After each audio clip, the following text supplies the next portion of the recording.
ज्या 2200 शब्दांची तुम्ही या ठिकाणी उल्लेख करताय राईज ऑफ मराठा, याच्यामध्ये या पूर्ण 2200 शब्दांमध्ये छत्रपती शिवाजी महाराजांवर किती शब्द आहे याचा देखील अभ्यास केला पाहिजे. कोणीतरी अधिकारी तुम्हाला काहीतरी उत्तर लिहून देतात आणि त्याच्यावर तुम्ही इथं उत्तर सभागृहात देतात, हे अत्यंत चुकीचं आहे.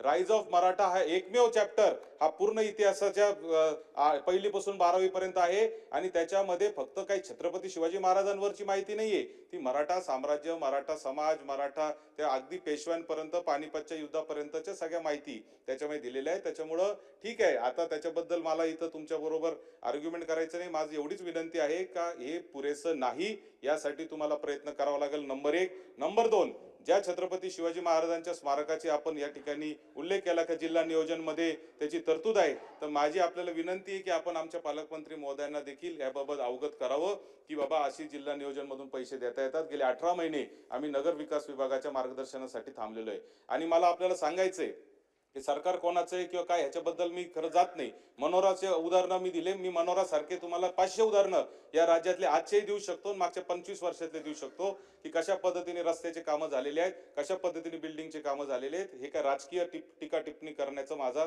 अजिबात उद्देश त्याच्यामध्ये नव्हता. आणि जर माहिती घ्यायची असेल तर मनोराचं टेंडर कधी झालं, त्याचं भूमिपूजन कोणी केलं, एकदा मनोरा पडलंय परंतु आजही त्याचे फोटो माझ्याकडे आहेत, तर मी तुम्हाला ते पण खासगीमध्ये सांगू शकतो. त्याच्यात मला जायचं नाही, कारण टीका टिप्पणी आपल्याला कोणाच्या करायच्या नाही. राहिला प्रश्न अजून एक महत्वाचा मुद्द्याकडे मला लक्ष द्यायचंय. तुम्ही अरबी समुद्राच्या बाबतीत सोयीस्करपणे बोलले नाही. काय झालं अरबी समुद्रातल्या छत्रपती शिवाजी महाराजांच्या स्मारकाचं, त्याबाबत आपण बोलले नाही. आज तुम्हाला अजून एक उदाहरण सांगतो. नाशिक पुण्याच्या हायस्पीड रेल्वेचा एक सातत्याने आम्ही मागणी करतोय.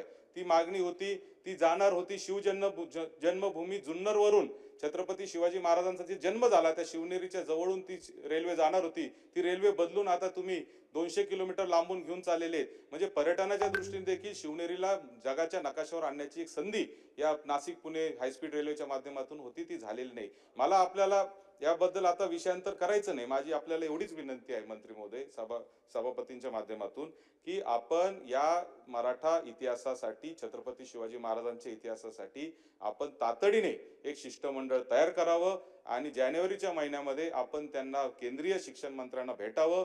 की आपण तू मैमे करून काही उपयोग होणार नाही. शेवटी भावी पिढ्यांचा प्रश्न आहे.